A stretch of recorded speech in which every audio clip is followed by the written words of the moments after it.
I've seen you get quite emotional about this when you feel that things are turning against all of this. But what would your message be?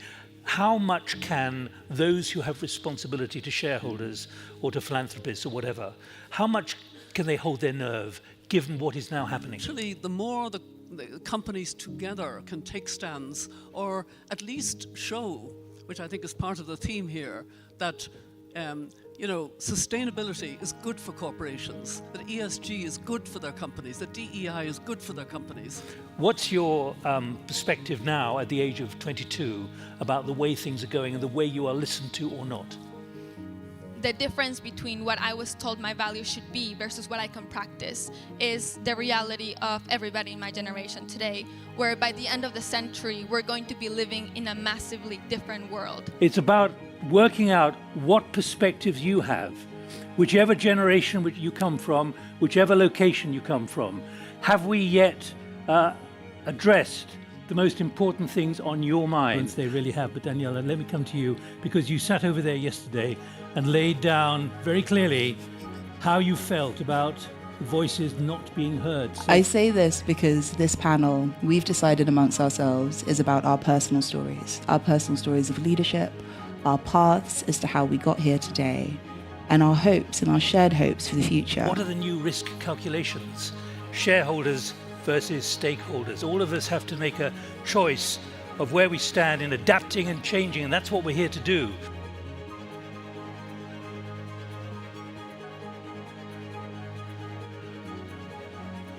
At General Atlantic, you're worth about 100 billion at the moment, keep rising very fast. You do have a history, though, of groundbreaking investments. Where do you think the sectors are here which are going to develop at the speed that you need?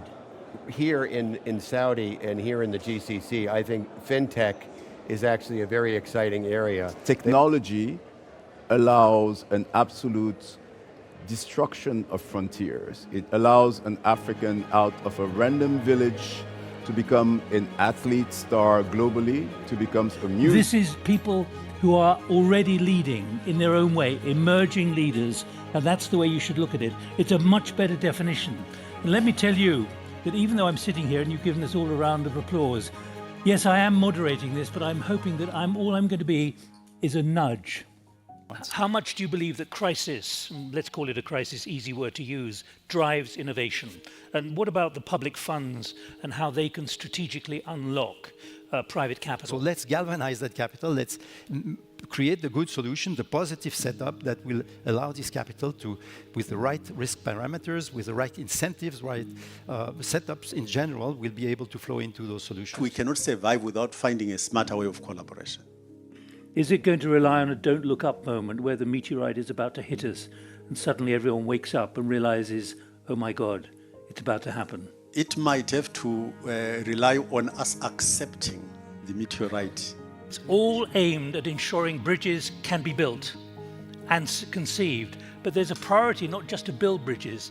I would suggest it is to preserve bridges as well, given the new realities out there for so many reasons. Preserving bridges.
because it's because of you that we have this setup, Nik.